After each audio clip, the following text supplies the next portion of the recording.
In a quiet village at the heart of the Great Plains, Alima was born under a rare lunar eclipse. Her mother, a wise healer, whispered that Alima was destined for greatness, but the villagers feared her unusual birth.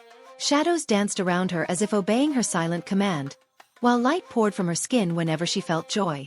Alima grew up aware of her powers, though she kept them hidden to avoid frightening others. Little did she know, a cruel destiny awaited her, one that would demand every ounce of her strength. One evening, Alima's mother revealed that she was more than human, a child blessed by both the light and dark spirits. With an ancient prophecy hanging over her, Alima would soon realize that her powers were not just gifts, but tools that could change the fate of her people. She just didn't know how yet. As Alima approached her 15th year, rumors spread of a tyrant named King Yusuf conquering villages near her home. Known for his brutality, Yusuf enslaved anyone who dared to resist his rule. Villagers whispered tales of Palace's dark army, claiming that his soldiers could kill with mere shadows. Alima felt a strange stirring inside her, as if her powers recognized the presence of something sinister. One night, a traveling healer confirmed the rumors. Palace soldiers are on their way here, he warned. Alima felt a mix of dread and excitement. She knew she had to protect her family, but how could she, a young girl with barely controlled powers, stand up against a tyrant?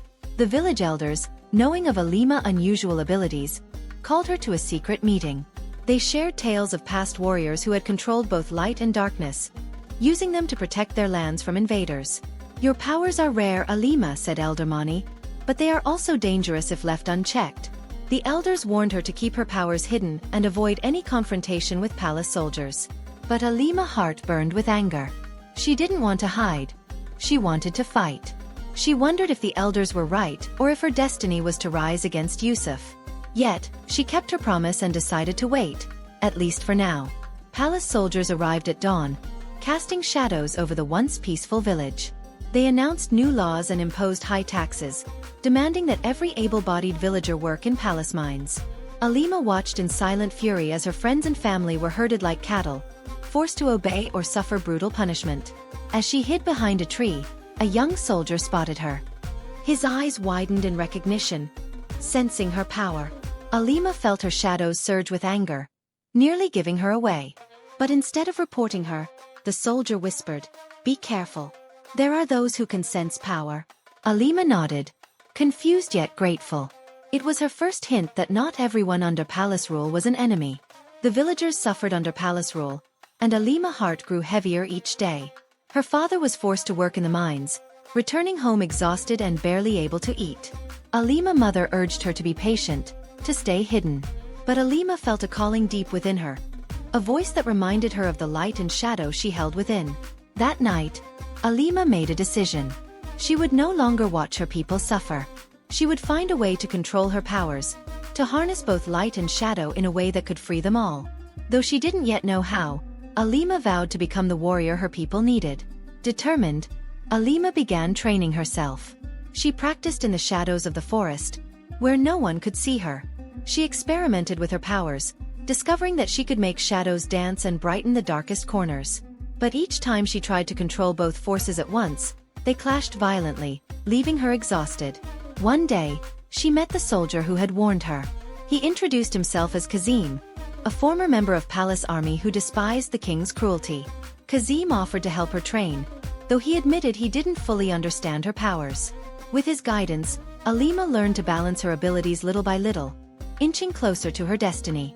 As Alima and Kazim trained, a bond grew between them. Kazim shared stories of Palace Army, revealing weaknesses that Alima could exploit. He taught her to defend herself with simple weapons and showed her the terrain around the village, emphasizing the importance of strategy. Through Kazim, Alima learned that not everyone under palace rule supported him. She met other villagers who had suffered and lost family to the tyrant's brutal rule. Together, they formed a secret alliance, a group of villagers willing to resist palace oppression. Alima's dream of freedom was no longer just hers. It was shared by all who yearned for hope. During one intense training session, Alima pushed herself to the limit, forcing her light and darkness to coexist within her. The air around her shimmered, and a powerful energy burst forth, sending Kazim flying back. She panicked, fearing she'd hurt him, but he was unharmed and amazed. "Alima, this power, it's incredible," he said, awestruck. For the first time, Alima saw the true extent of her abilities. Her power was dangerous, yes, but it could also be the key to ending palace rule. With Kazim's encouragement, she vowed to master this newfound strength, believing it would bring her people one step closer to freedom. The villagers' alliance grew, but so did the risks. Alima knew that spies roamed among them, reporting back to Yusuf. The group decided to operate in utmost secrecy, holding meetings in the forest by moonlight. However, one of the members, a man named Kuta, grew suspiciously absent. Alima's heart raced with worry. She feared that Kuta might betray them, yet had no proof. Kazim advised caution, reminding her that trust was fragile in such times. Alima couldn't shake her unease, but for the sake of their cause, she chose to stay silent and vigilant. With Kazim and her alliance, Alima orchestrated small acts of rebellion, disrupting the soldiers' movements and sabotaging their supplies. The villagers began to see hope, murmuring Alima's name in admiration. But the more they resisted, the harsher palace soldiers became. Palace grip tightened, yet Alima felt a surge of determination. She knew the path to freedom would be difficult, but her people's resilience inspired her to continue fighting. She held on to the promise of a free village, believing that her powers would be the light that led them out of darkness. Word of the villagers' small victories reached King Yusuf, igniting his fury. He ordered his soldiers to double their patrols and punish anyone caught disobeying his rule. The villages became tense, and people lived in fear of retribution. Soldiers stormed homes, demanding to know who was behind the acts of rebellion. Alima's heart ached as she watched her people suffer, yet her resolve only strengthened. She knew that palace wrath was proof of their impact. The time had come to escalate their actions. But with each step forward, she felt the weight of responsibility growing, as more lives now depended on her ability to lead. Alima gathered her closest allies, Kazim and a few trusted villagers, to discuss their next move. They decided it was time to unite all villages under palace rule, combining their strength to form a true rebellion. Kazim took on the dangerous task of traveling to nearby villages to rally support, while Alima worked to keep hope alive in her own village. Her people looked to her with admiration, calling her the light and shadow in hushed voices. She was no longer just a girl with strange powers but a symbol of resistance. As the alliance grew, so did Alima's confidence. She could see the beginnings of a force powerful enough to take on the palace army. Alima's growing abilities did not go unnoticed. A group of palace elite soldiers, called the Shadow Guard, arrived in her village, seeking her out. They possessed powers similar to hers, though darkened and twisted by years of cruelty. Alima faced her first real test of strength as the Shadow Guard confronted her in the forest. With Kazim at her side, Alima engaged the soldiers in a fierce battle, shadows clashing with light in a violent dance. She managed to drive them back, but the encounter left her shaken. She realized that palace forces were stronger than she had anticipated, and her powers alone might not be enough to overcome them. One evening, Elder Mani called Alima to his home and revealed a powerful artifact.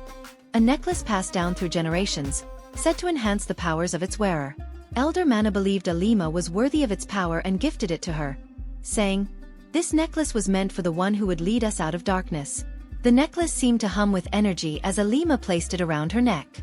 Immediately, she felt a surge of power, her control over light and shadow becoming more refined. With this newfound strength, Alima felt ready to confront palace forces head-on. The elder's gift was more than just a symbol. It was a reminder that her people believed in her. Emboldened by her enhanced powers, Alima decided it was time to make a bold move. She and her allies planned a daring raid on the palace main supply caravan, knowing that disrupting his resources would weaken his forces. They struck at dawn, catching the soldiers by surprise and seizing much-needed supplies for the villages. The success of the raid electrified the villagers, sparking hope like never before. Palace forces were enraged, but Alima had shown her people that they could stand up to the tyrant. She began to see herself not just as a warrior but as a leader, responsible for uniting and inspiring her people. The victory came at a cost. Palace retaliation was swift and brutal. He ordered his soldiers to raid the village, capturing and imprisoning anyone they deemed suspicious. Several of Alima's allies, including Kazim, were taken prisoner. Alima was devastated, but she knew she couldn't let fear control her. Determined to save her friends, Alima started planning a rescue mission. She realized that while her powers were formidable, they couldn't always prevent the sacrifices that came with rebellion. Each victory brought its own price. a painful reminder of the risks her people were willing to take for freedom. Under the cover of night, Alima infiltrated the palace stronghold, using her shadows to slip past guards and avoid detection. She found Kazim and her captured allies locked in a dark cell, bruised but unbroken. As she freed them, Kazim's eyes shone with pride, seeing the warrior Alima had become. Their escape was perilous, with palace guards on high alert. Alima used every ounce of her power to create illusions and blinding flashes of light, confusing their pursuers. They barely escaped, but the mission strengthened Alima's resolve. She vowed that the palace prison would never again hold her people. The news of Alima's daring rescue spread like wildfire. Villagers from all over flocked to her cause, eager to join the fight.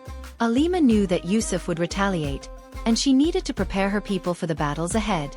She trained tirelessly, teaching her allies the skills she'd learned from Kazim and the elders. With each passing day, Alima sensed the storm gathering. Her powers grew stronger, but so did palace grip on the region. The tyrant's wrath loomed over them, and Alima realized they were standing on the edge of a war that would decide the fate of their world. Yusuf sent his elite shadow guard to eliminate Alima and her rebellion once and for all. This time, the soldiers came in larger numbers, wielding shadows as deadly weapons. Alima and her allies fought bravely, but the battle tested them like never before. Alima faced the leader of the shadow guard, a ruthless warrior named Jiro, who seemed immune to her powers. The clash between light and darkness shook the earth, and for the first time, Alima wondered if she might fail. But through sheer determination and the strength of her allies, she managed to drive Jiro back, securing another hard-fought victory. After the grueling battle, Alima felt a deeper connection to her powers. She realized that she was destined to be more than just a warrior. She was a symbol of hope, a bridge between light and darkness. Elder Mani reminded her of the prophecy, saying that only by fully embracing both sides of her powers could she defeat Yusuf. Alima understood that she could not rely solely on either light or shadow. She had to find balance within herself. This realization marked a turning point in her journey. She would not just fight against Yusuf. She would fight for a future where her people could live freely, without fear. With Kazim at her side, Alima traveled to surrounding villages, speaking to the people and rallying them to her cause. The villagers had long suffered under palace rule, and many saw Alima as a savior. Her words sparked courage, and soon, an army began to form. A coalition of villagers ready to reclaim their freedom. The unity she inspired filled Alima with hope. She knew that with this newfound strength, they had a real chance against palace forces. The people had finally found their voice, and Alima had given them the courage to use it. The final confrontation with palace army began at dawn. Villagers from across the land joined Alima, their hearts burning with hope and determination. Alima led the charge, using her powers to blind the soldiers and create shields of shadow to protect her people. Her army fought valiantly, pushing back palace forces and striking fear into the tyrant heart. In the chaos, Alima faced Jiro once more. This time, she was ready, fully embracing both light and shadow. The battle was fierce, but Alima emerged victorious, proving that she was the true master of her powers. With Jiro defeated, the tide turned in favor of the villagers. As palace forces crumbled, the tyrant himself appeared on the battlefield, wielding dark magic to crush Alima's spirit. But Alima stood tall, defying his power with a fierce determination. She harnessed every ounce of her strength, combining light and shadow in a dazzling display that overwhelmed palace magic. In a final surge of power, Alima struck down Yusuf, ending his reign of terror. Her people erupted in joy and relief, finally free from the chains that had bound them for so long. Alima felt the weight lift from her shoulders, knowing she had fulfilled her destiny. With palace fall, peace returned to the villages. Alima helped rebuild her community, working alongside the people she had fought so hard to protect. They honored her as their hero, but Alima remained humble, knowing that the strength of her people had made their victory possible. Elder Mani presented Alima with a ceremonial robe, marking her as the keeper of light and shadow. Alima accepted, vowing to continue using her powers for the good of her people. She had found her purpose, not as a warrior but as a guardian of peace. Years later, Alima's story became legend, told to children as a tale of bravery and hope. She taught the villagers that true strength came from unity and that light and darkness could coexist in harmony. As Alima grew older, she passed on her knowledge to a new generation, ensuring that her people would always be ready.